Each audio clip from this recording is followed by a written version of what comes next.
Determine में illustration 4 कब हो गया था? आज हम लोग इलस्ट्रेशन 5 से स्टार्ट करेंगे। बोल रहा है कि Diya Riya and Kiya are partners of Messrs D R K fabrics sharing profit and losses in the ratio 2:1:2 on 31st March 2022. Their balance sheet was as under. तो बैलेंस शीट दिया है, दिया रिया किया general reserve trade payable land building furniture JLP inventory trade receivable bank. JLP balance sheet में सिर्फ एक ही side जो है अपीयर कर रहा है, तो जेएलपी एज एन एसेट है। Kia died on 30th September. Partnership did provided as follows. Partners be allowed interest at 12% per annum on their capital, but no interest be charged on drawings. Upon the death of a partner, the goodwill of the firm be valued at 1 year's purchase of the average net profit after charging interest on capital for the 4 years to 31st March preceding the death of the partner. Death of a partner मतलब किसी भी partner का death होने के पहले जो 4 साल होंगे, जो 31st मार्च को खत्म होने वाले हैं, उसका एवरेज निकालना है। नेट प्रॉफिट का, नेट प्रॉफिट का मतलब इंटरेस्ट चार्ज होने के बाद कैपिटल पे जो प्रॉफिट होगा उसका एवरेज निकालना है, into 1 year number of year purchase करके गुडविल निकालना है। The profit of the firm दे दिया है before charging interest on capital, तो इससे इंटरेस्ट ऑन कैपिटल लेस करना पड़ेगा। Average capital during preceding 4 years may be assumed as 3 lakh, तो ये दे दिया है एवरेज कैपिटल प्रीसीडिंग 4 years में 3 लाख रहा है, मतलब ये इंटरेस्ट ऑन कैपिटल जो है वो 3 लाख के ऊपर निकालना पड़ेगा। जबकि इंटरेस्ट ऑन कैपिटल अगर 3 लाख नहीं बोलता एवरेज, तो फिर हम लोग इस पे निकालते 1,50,000, 1,80,000 और 1 लाख और 70,000 टोटल करने से कितना आता है उतने के ऊपर निकलता है। लेकिन क्वेश्चन में हमें बोल दिया है कि एजम्पशन लेना है कि 3 लाख था एवरेज कैपिटल 4 साल, तो 4 साल जितना कैपिटल रहा उतना ही इंटरेस्ट लगेगा, उतने कैपिटल पे इंटरेस्ट लगेगा 12% करके, तो इसीलिए यहाँ पर इस तरीके से एप्लीकेबल होगा। Profit till the date of death to be ascertained on the basis of average profit of previous 4 years. तो प्रॉफिट को भी कैलकुलेट करने के लिए एवरेज प्रॉफिट लेना है प्रीवियस 4 years का। Upon the death of a partner she's to be credited with her share of profit interest on capital calculate till date of death. तो जो भी पार्टनर का अगर जिसका भी डेथ हो जाएगा, जैसे कि यहाँ पर किया का हुआ है, तो उनको क्या मिलेगा? शेयर ऑफ प्रॉफिट और इंटरेस्ट ऑन कैपिटल। वो कब तक कैलकुलेट करना है? Till the date of death, date of death तक कैलकुलेट करके देना है। तो 2 lakh was receive from insurance company against joint life policy, क्योंकि डेथ हो गया है तो पॉलिसी वैल्यू मिल जाएगा। लैंड बिल्डिंग का एप्रिसिएशन बाय 20%, फर्नीचर डिप्रिशिएट होगा 10%, इन्वेंट्री रिवैल्यू होगा 80,000 पे, बैड डेप्ट 1760। तो ये सेकंड वाला पॉइंट पूरा का पूरा रिवैल्यूएशन को बता रहा है। हमें करने क्या बोला है? अमाउंट पेबल टू किया वाज पेड इन कैश, तो किया को जो भी मिलेगा वो कैश में पे हो जाएगा। हमें 3 चीज बनाने बोला है, रिवैल्यूएशन अकाउंट, कैपिटल अकाउंट और balance sheet as on 30th September। बस इतना ही है। Assuming other asset and liabilities remaining the same, तो सबसे पहले रिवैल्यूएशन बनाएंगे।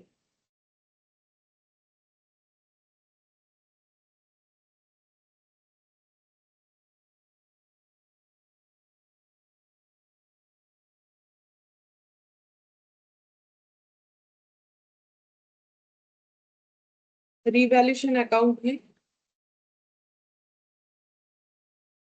लैंड बिल्डिंग एप्रिशिएट होगा बाई 20%, तो हो जाएगा by land and building appreciate होगा 20% से, तो 20% बढ़ा देंगे, वैल्यू देख लेंगे। फिर फर्नीचर डिप्रिशिएट होगा 10% से, तो फर्नीचर कम हो जाएगा, तो फर्नीचर 10% से डिप्रिशिएट होगा। इन्वेंट्री 80,000 से वैल्यू करना है, देखेंगे कम हो रहा है कि ज्यादा। बैड डेप्ट 1760, तो ये भी मेरे लिए लॉस है, तो 2 बैड डेप्ट हो जाएगा। ये तो अमाउंट बता ही दिया कितने का बैड डेप्ट है, 1760। अच्छा, इन्वेंट्री 80,000 करना है, तो चेक कर लेंगे इन्वेंट्री था कितना। तो इन्वेंट्री था 88,740, तो कम हो जाएगा 8740 से, तो इन्वेंट्री 8740 हो जाएगा। लैंड बिल्डिंग 20% से एप्रिसिएशन होगा, तो 1,65,000 का 20%,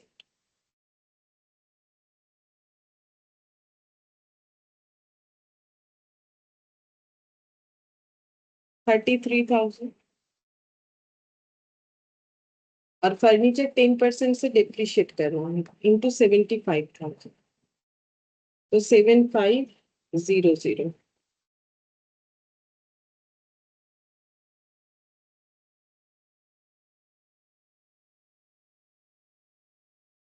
33,000 प्रॉफिट ही आ रहा है, क्योंकि 33,000 का प्रॉफिट था, बाकी ये सब लॉस है, तो ओवरऑल प्रॉफिट आएगा 7500 -1760 -8740, तो ये हो जाएगा 15,000 to profit on revaluation transfer to Diya, Riya और किया।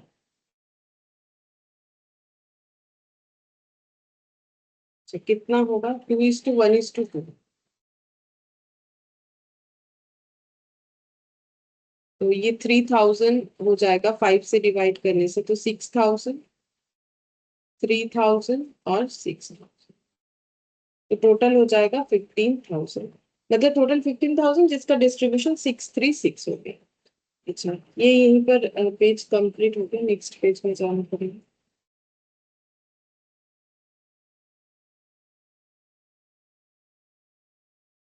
पार्टनर्स कैपिटल अकाउंट, पहला क्वेश्चन का आंसर हो गया। अब बनेगा पार्टनर्स।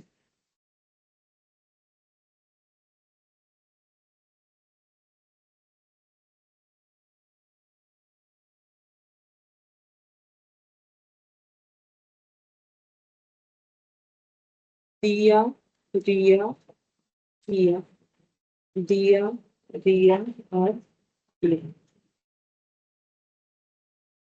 By balance B 1,50,000, 1,80,000, 70।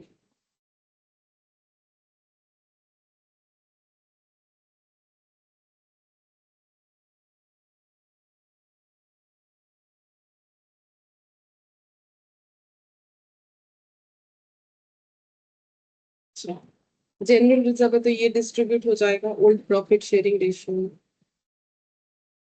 जो कि है 1:2, 1:1, मतलब 5 से डिवाइड होगा। 1,40,000 डिवाइडेड बाई 5, 28,000। तो 28,000 ये 1 रेशियो में है 28, और 28 का डबल हो जाएगा तो 56,000 जनरल रिजर्व लिखना है। अच्छा, और क्या जाना चाहिए? और यहाँ बैलेंस शीट में से ये जॉइंट लाइफ पॉलिसी डिस्ट्रीब्यूट होगा, डेथ हो गया है तो जरूर पॉलिसी वैल्यू मिला होगा 2 लाख का।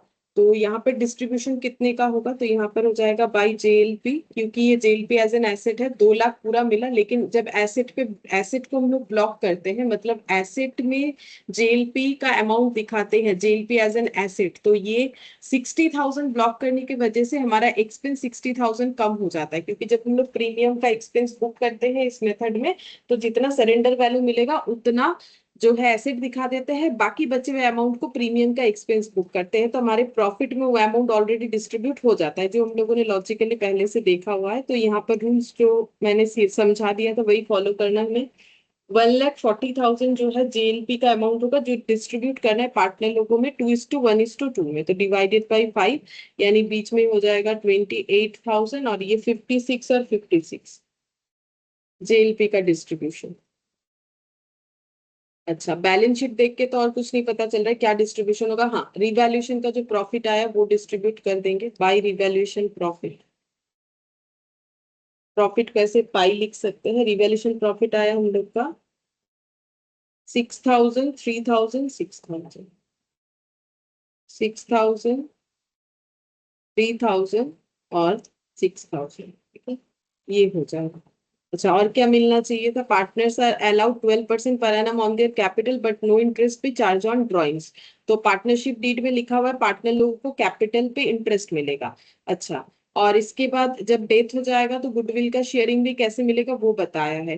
प्रॉफिट मिलेगा till the date of death, हमें एवरेज प्रॉफिट पे निकालना है, और शेयर ऑफ प्रॉफिट मिलेगा, इंटरेस्ट ऑन कैपिटल भी मिलेगा, जो कि कैलकुलेट करना है till the date of death. तो अभी क्या क्या मिल जाएगा पहले वो लिख लेते हैं, और वर्किंग नोट बनाएंगे। गुडविल का शेयर तो उसका तो कैलकुलेशन करना पड़ेगा। यहाँ पर मिल जाएगा बाई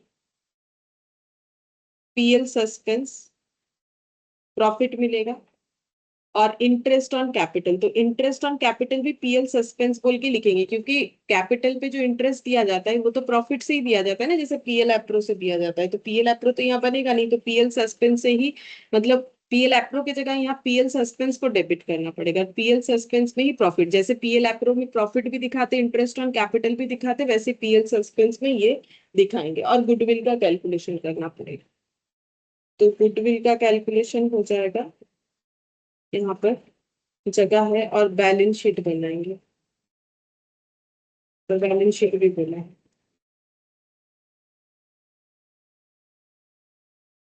तो बैलेंस शीट हो जाएगा यहाँ पर।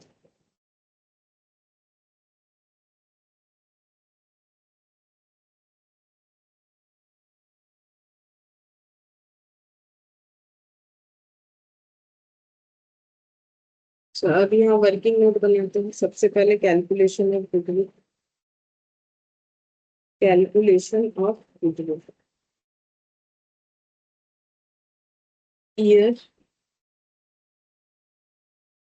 Profit, interest on capital less करने को बोला था, तो इंटरेस्ट ऑन कैपिटल लेस करने के बाद profit, profit after charging interest,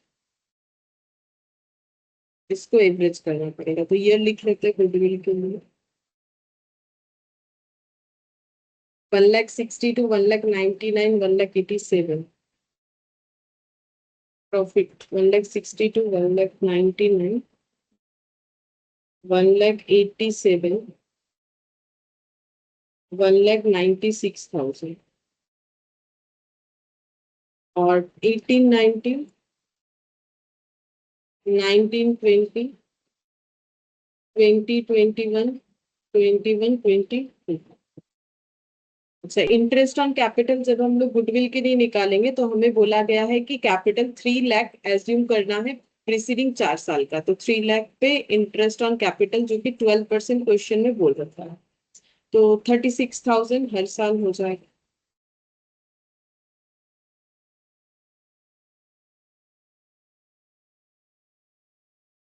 तो प्रॉफिट आफ्टर चार्जिंग इंटरेस्ट हो जाएगा 1,62,000 माइनस 36,000। अगर हम लोग चाहे तो इसे एक बार में भी कर सकते थे, ठीक है, एक बार में करने से भी हो जाता, जैसे मैंने पहले ही बता रखा है। इसका एवरेज करके सिर्फ एक बार 36 लेस करने से तो भी सेम आंसर आता मैथमेटिकली, अगर देखा जाए। -36,000, 1,63,000, 1,87,000 -36,000, तो ये हो जाएगा 1,51,000, 1,96,000,